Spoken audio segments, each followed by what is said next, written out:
Le monde prépare un boycott sans précédent contre les États-Unis. Et pourtant, Donald Trump continue d'agir comme si rien ne pouvait lui arriver. C'est là toute la contradiction. Plus il menace, plus il isole l'Amérique. Plus il attaque, plus le reste du monde se coordonne. Et cette fois, ce ne sont pas des discours diplomatiques ou des condamnations symboliques. Ce sont des décisions concrètes qui touchent le tourisme, les produits, les événements mondiaux et bientôt l'économie réelle. Si vous vivez hors des États-Unis, cela change déjà vos choix de consommation. Si vous vivez aux États-Unis, cela menace directement votre emploi, vos prix, votre avenir. Le Canada a montré que le boycott fonctionne. D'autres pays ont observé. Et maintenant, le mouvement s'accélère à une vitesse que peu de gens semblent mesurer. Mais voici la partie que presque personne n'ose dire clairement. Ce boycott n'est pas une réaction émotionnelle, c'est une stratégie. Et une fois enclenchée, elle est très difficile à arrêter. La vraie question est, jusqu'où cela peut-il aller et qui sera le prochain à basculer? Ce qui se passe en ce moment n'est pas un incident isolé et c'est là que beaucoup se trompent.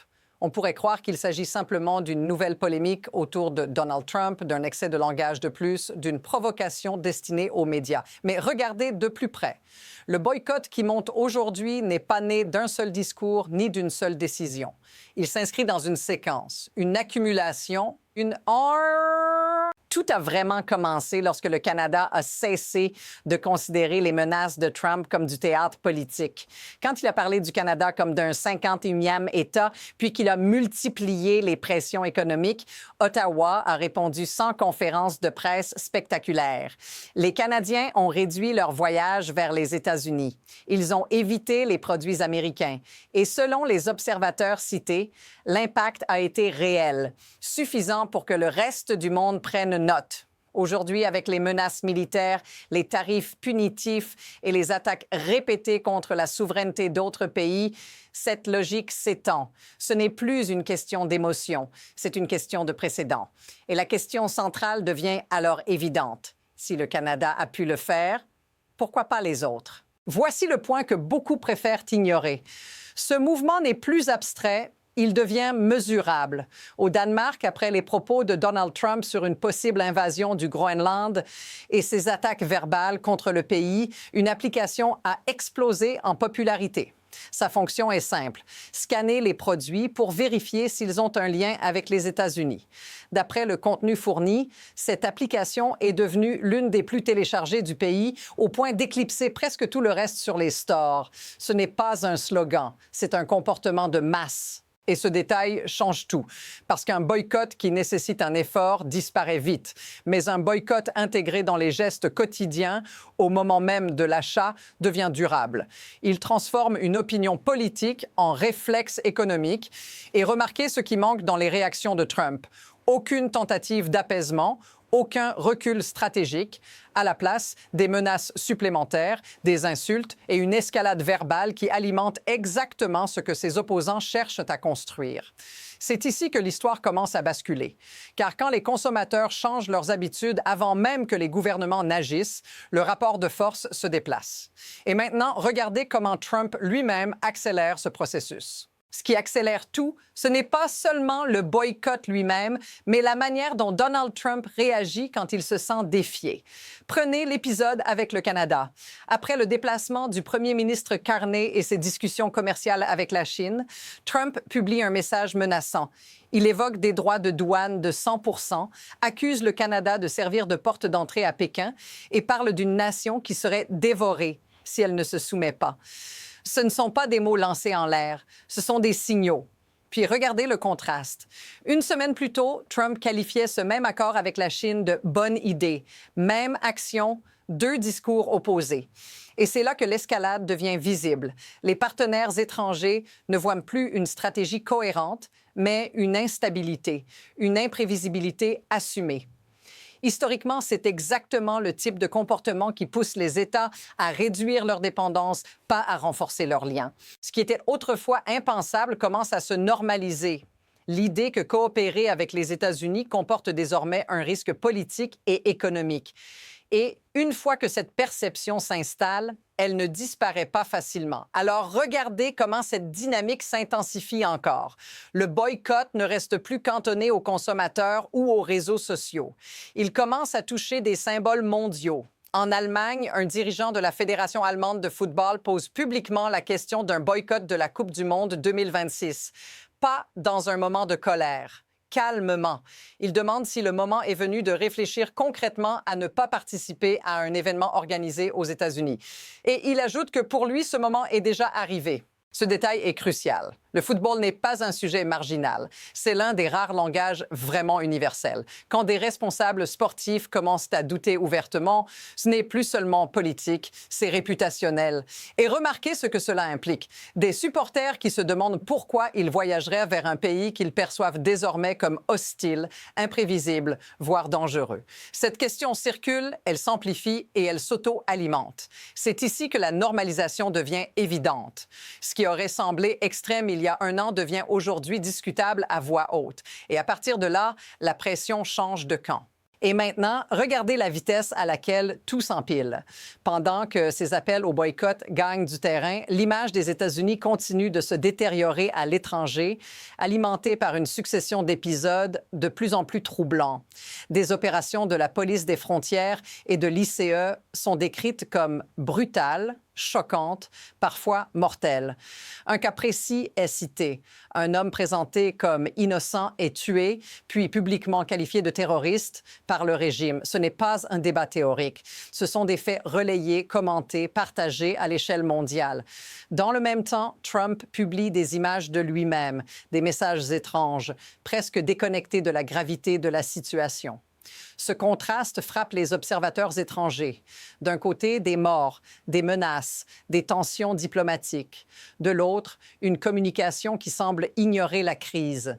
Et c'est précisément ce décalage qui accélère la perte de contrôle. Quand plusieurs crises émergent simultanément, sans réponse claire, la perception bascule vite, celle d'un système sous pression permanente. La vraie question devient alors inévitable. Que se passe-t-il si cette trajectoire continue encore quelques mois? À ce stade, l'histoire cesse d'être abstraite parce qu'elle commence à vous toucher directement. Si vous voyagez, si vous consommez, si vous travaillez dans un secteur lié de près ou de loin aux échanges internationaux, cette dynamique change déjà votre réalité. Moins de touristes, ce sont moins d'emplois. Moins de confiance, ce sont des prix plus élevés, des chaînes d'approvisionnement fragilisées, des décisions retardées. Et ce n'est pas une projection lointaine. Le boycott canadien a déjà affecté le tourisme américain et certaines industries comme l'alcool, selon le contenu fourni. Et c'est là que le mécanisme devient clair. Il ne s'agit pas d'aimer ou de détester Donald Trump. Il s'agit d'éviter l'instabilité. Les consommateurs, les entreprises, même les institutions sportives cherchent une chose avant tout, la prévisibilité.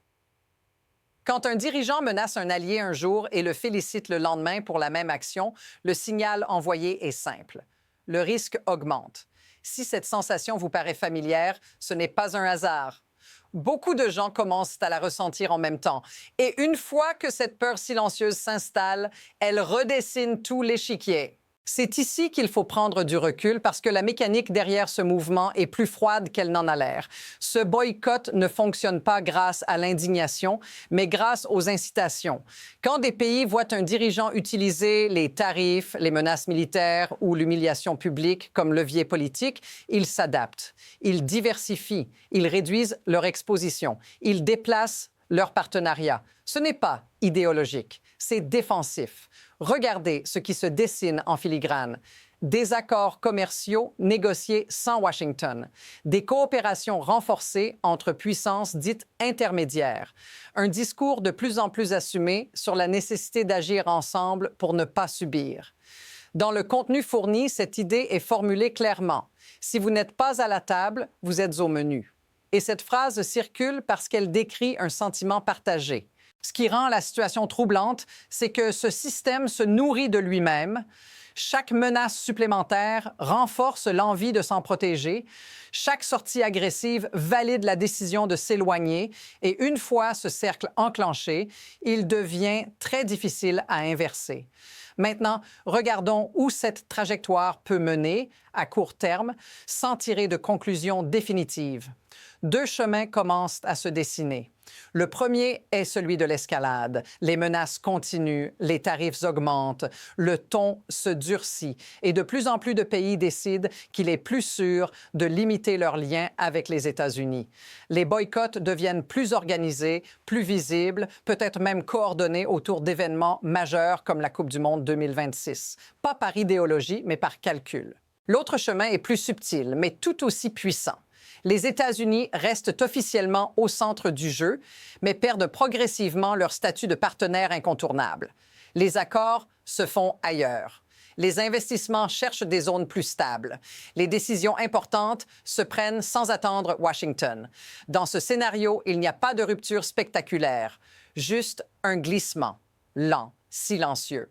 Ce qui rend ce moment si instable, c'est que les deux dynamiques peuvent coexister. Escalade publique d'un côté, contournement discret de l'autre.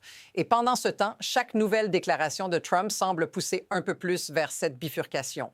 La prochaine décision, quelle qu'elle soit, est déjà en train de se préparer. Et c'est là que tout se referme. Ce qui ressemble aujourd'hui à une série de provocations, de boycotts et de réactions dispersées raconte en réalité une seule histoire, une histoire de confiance qui se fissure. Pendant des décennies, la puissance américaine reposait autant sur la peur que sur la fiabilité. On pouvait être en désaccord avec Washington, mais on savait à quoi s'attendre. Ce socle est en train de bouger. Le boycott n'est pas la cause profonde. Il est le symptôme, le signal que de plus en plus d'acteurs, petits et grands, ne veulent plus jouer un jeu dont les règles changent chaque matin. Quand un leader transforme l'imprévisibilité en méthode, le reste du monde transforme la distance en protection. Et c'est là le renversement clé. Ce ne sont plus les États-Unis qui choisissent, qui s'alignent, ce sont les autres qui choisissent quand s'éloigner. Voici la phrase qui résume tout. Le pouvoir ne disparaît pas d'un coup. Il se vide lentement quand les autres cessent d'y croire. Et si cette dynamique vous interpelle, ce n'est que la première couche. Parce que la suite de cette histoire ne se jouera pas dans les discours, mais dans les décisions silencieuses à venir. Abonnez-vous pour la prochaine analyse. Ce qui arrive ensuite est encore plus révélateur.